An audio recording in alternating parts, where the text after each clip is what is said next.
Hello बच्चों, चलिए प्रश्न को देखते हैं। प्रश्न है, दो अपरिमेय संख्याओं का योग सदैव अपरिमेय होता है। तो हमें यहाँ पर यह सिद्ध करना है कि दो अपरिमेय संख्याओं का योग सदैव अपरिमेय ही होता है। उस प्रश्न को हल करने से पहले जो इस प्रश्न की मुख्य अवधारणा है उस पर विचार करते हैं। तो इस प्रश्न के लिए जो मुख्य अवधारणा है वह हो जाएगी अपरिमेय संख्या। अर्थात हम यहाँ पर यह देखेंगे कि अपरिमेय संख्या क्या होती है। तो वे संख्याएं जिन्हें p बटा q के रूप में नहीं लिखा जा सकता अपरिमेय संख्या होती है। जैसे कि यदि हम उदाहरण ले तो उदाहरण है वर्गमूल 3, वर्गमूल 5, वर्गमूल 7। इस प्रकार से ये संख्याएं होती है। हमें बताना है कि इन्हीं दो अपरिमेय संख्याओं का योग क्या होता है, सदैव अपरिमेय होता है।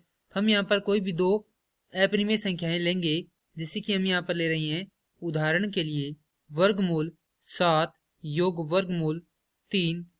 तो इनका जो योग है वह हमारे पास आता है वर्गमूल 7 योग वर्गमूल 3 ही आता है।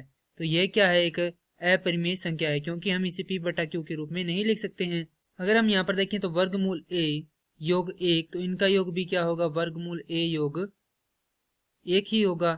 क्योंकि यहाँ पर एक क्या है, परिमेय संख्या है, तो यहाँ से हम एक की जगह अन्य शब्द लेंगे, जैसे कि वर्गमूल b। तो ये भी क्या होगा, वर्गमूल b होगा। तो ये हमारे पास यहाँ पर प्राप्त क्या हो रहा है, अपरिमेय संख्या प्राप्त हो रही है। तो यहाँ से हम कह सकते हैं कि दो अपरिमेय संख्याओं का योग सदैव अपरिमेय संख्या होती है। और यही क्या करना था, हमें सिद्ध करना था। तो इति सिद्धम। मैं आशा करता हूं कि यह प्रश्न आपको समझ में आया होगा। धन्यवाद।